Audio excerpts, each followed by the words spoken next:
Wetin we dey suffer. We no do them anything. Wetin we do them? We no do them anything. Wetin we do them? We no do them anything. Wetin we do them? We no do them anything. So sad for all the students who wanted a bright future. They could as well have taken to kidnapping themselves so that they can make quick money. But they opted to go to school. And look at what our government has done to them. As a person myself who has been kidnapped before by the Nigerian government, I know what it means to be in captivity. I know what it means to have zero expectation for when you will leave, when you will rejoin your family, and all the anxiety that goes with it. I'm not here to appeal to the government. Don't get me wrong. The government has failed. The Nigerian government has failed the Nigerian people. It is up to the Nigerian people to decide how long they want to continue to tolerate this failure. It is up to you. And it doesn't matter. Don't be afraid of security agents. They themselves have failed. Soldiers are getting kidnapped. Colonels, they go and pay ransom.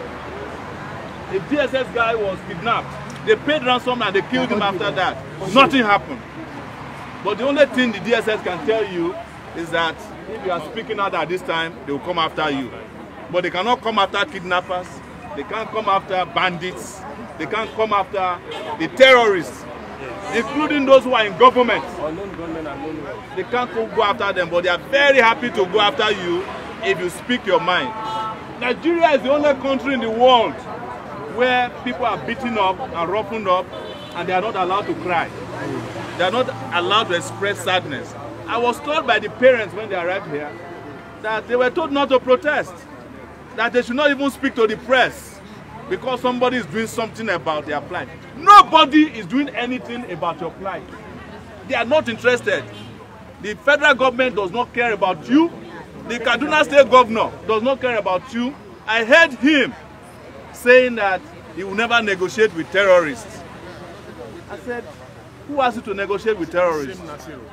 Same Nasiru who was blaming Jonathan for not negotiating with Boko Haram people when they kidnapped Chibok girls, suddenly has realized that they can't negotiate with terrorists. The reason they don't negotiate with terrorists is because the government itself is a terroristic government. Yes. That is why. Otherwise, they know how to negotiate with terrorists. In fact, the most prolific negotiator with terrorists lives in Kaduna. What is his name? Gumi. So they could have just gone to Gumi's house. Please help us talk to your brothers. Let them release our children. But they are not interested. They love it when you are suffering. They love it when there's pain. They love it when there's blood and there's tears flowing in the land. They doesn't know how to negotiate with terrorists. There was a time in this country that Boko Haram appointed Buhari to be their negotiator. If he can be trusted enough by Boko Haram, he should trust himself enough to also lead negotiations to release their FACA students and the Greenfield students. We must not live through the nightmare of hearing that these children have died in captivity.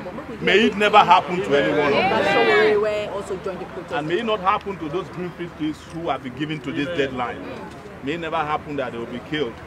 And let's use this opportunity to talk to whomever is holding them, that you are holding innocent people. Yes, you are holding innocent children of poor people like you. Change your mind. Change your mind. You know who your enemies are.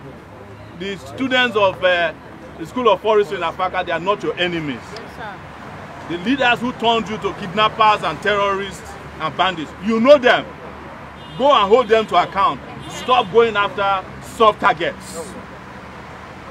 Don't get me wrong. I am not saying that they should go after to kill anybody.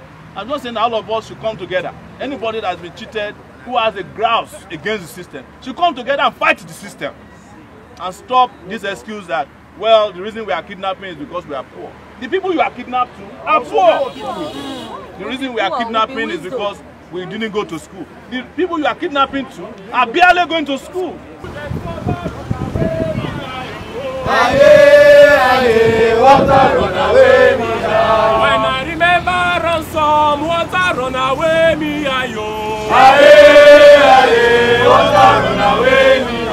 When I remember democracy, what I run away, my ayo.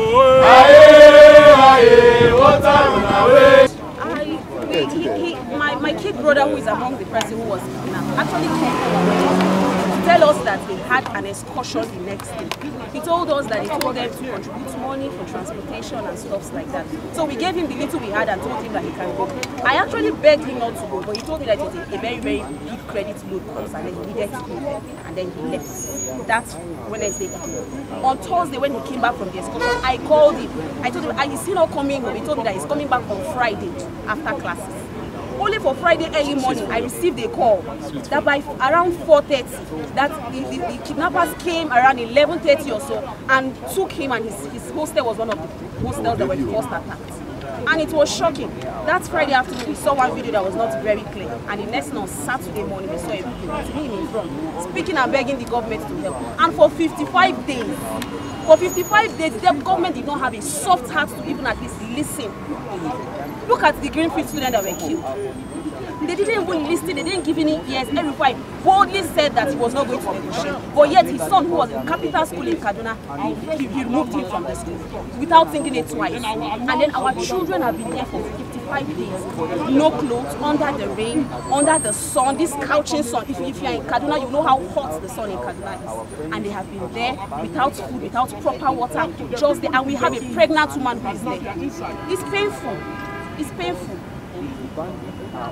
Husband, and be wisdom, and be wisdom, and be wisdom. At this point, I mean, if you look back, it's me. If you look front, it's me. I'm not having anybody unless God. You're gonna help us. Help us. Thank you, madam. Jama, kuduba wanala Mary. Kuduba wanala Mary. So what? You did the push. And God help us. Let them think about it. God is serious about our children. And I remember all my friends. Yes. Your name? My name is Helen Sunday High from Kaduna. Helen Sunday. Hi. Hi. Yes. H-A-I. You can see my boy. I know can't take my boy.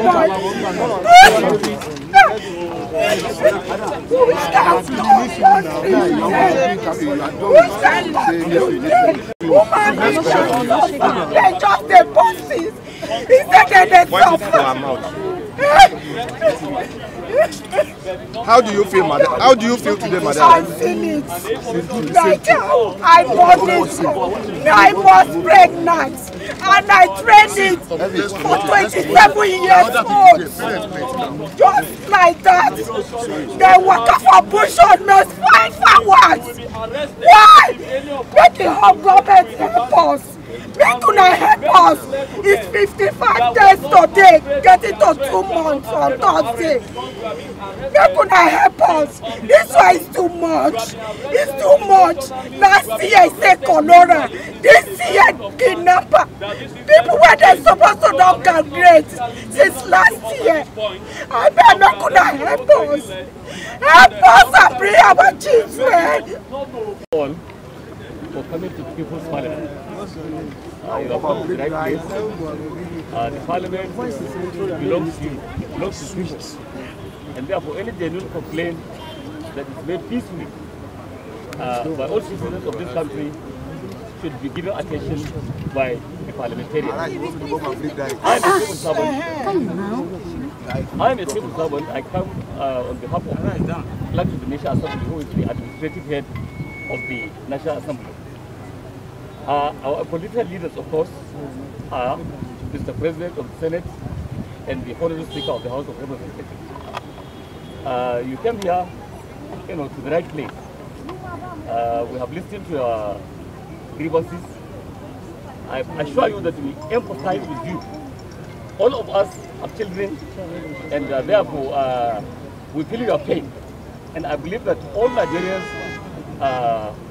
of good morals must, feel the pain of our children in captivity.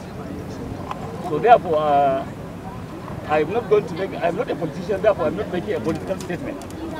I will convey, your demands and your requests our principal officers, the President of the Senate, and the Honorable Speaker of the House of Representatives. And I assure you that they have listening ears. So together with the parliamentarians, I assure you they will give all the attention and care needed to this problem that's on our hands. One day, it's a kidnap my boy. To just see her for picture. I'm not fit to talk to her. I'm not fit to say, my love, where are you? Because if I see her, I don't see my husband. After God, I couldn't help us. To bring our children back. Don't let it see innocent people making them kill her. Please, see them. See them.